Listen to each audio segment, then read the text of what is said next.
Morning. I don't know what we'll get into today. We got a little jag of seed, some other stuff coming.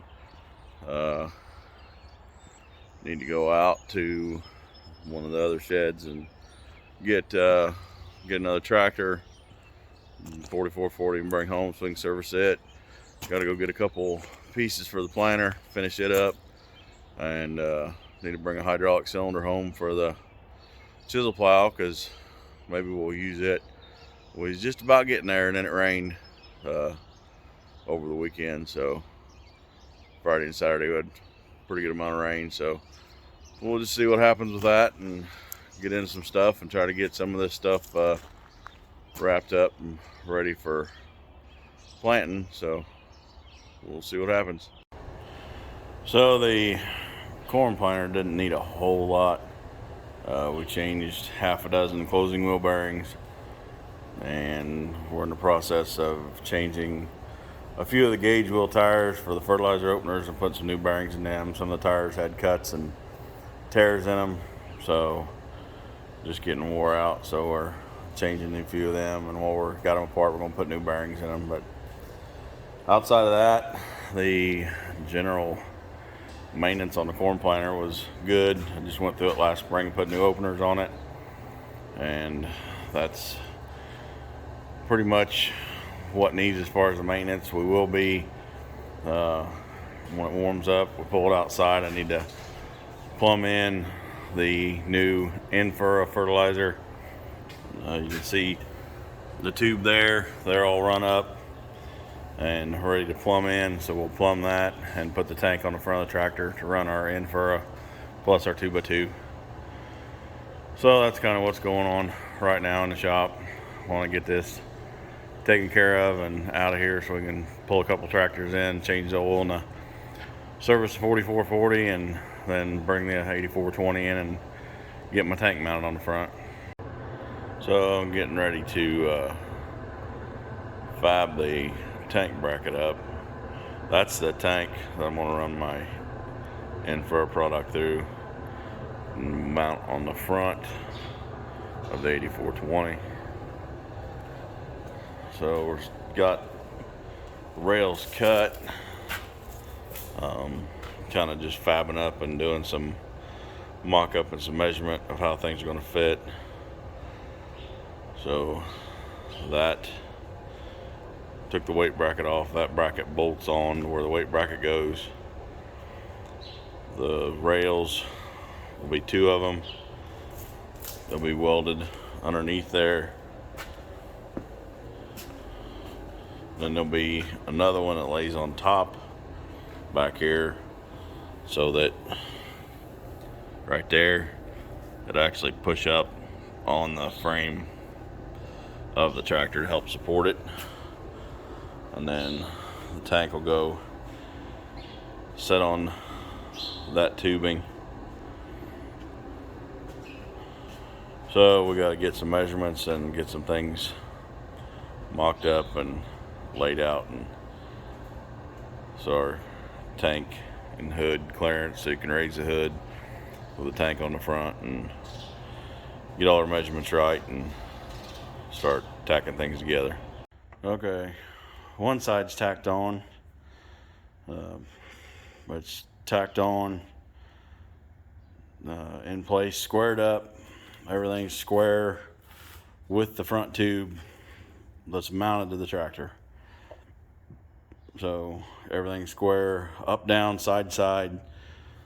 All twists are out of it. So it's just tacked on, so it's holding itself in place. It's holding itself in place. The little screw jacks don't have any weight on them. And I'd put a piece back there that'll go up against the chassis, just to help take some flex out, and then I'll run another cross brace between the two rails underneath the tractor when I get the other rail on. So it's coming together. One more side to tack up, mock up, get it tacked in. Then I'll put a cross piece across the front so it's squared, and then I'm ready to set the tank on. just to see how it looks and kind of get some measurements and everything of where things are going to set. Then I'll take the whole thing off and weld it completely all the way around, and probably add some more bracing and gussets, and then sand it, or I don't know, clean it up and paint it. I don't know whether I'm going to have it sandblasted and paint it, or whether I'm going to have it cleaned up. And I got a buddy that's powder coat, so I guess I'll see what happens when I get that far. Well, the tank's on, the brackets fabbed up, and I got a couple more braces to tack in, and then I'm ready to take it off and take it back apart, take the tank off, take the bracket off the tractor, and weld it up all the way around so it's solid.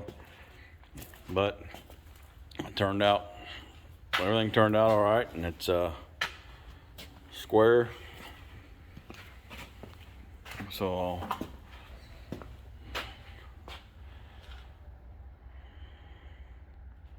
finish welding it all solid, and then I might take it and have it sandblasted and painted instead of me wire brushing it and painting it. I think it'll last longer. Well, so that's coming along pretty good. So I'm happy with the way it turned out. Like I said, I'll put some more gussets on it and finish welding it up and get the tank off of it so I can get the bracket off and get it all welded all the way around, and maybe add some more bracing. I think it'll work out pretty good. So, like I said, that's done. 4440 is serviced. Got the oil changed, and the filters and air filters and fuel filters, so that's done. We'll probably buff it and wax it up here one of these days. We had a lot of rain, so we got plenty of time to do some shop work. So that is what's going on now. I had to feed 4-H steer too. It's my daughter's 4-H steer, so got that in here. There's our goat. He gets in and out, and a couple sheep over there, so it's about the extent of our livestock. Well, I think that's where we'll end this one for now. I want to thank you guys for watching, and like, subscribe. If you're not, go ahead and hit that and do all that and do all the other YouTube things. So that was basically just getting that tank fabbed up on that tractor and stuff here in the last couple days. So, but we'll get another video going and see what else we can get into. So thanks for watching again. See you guys.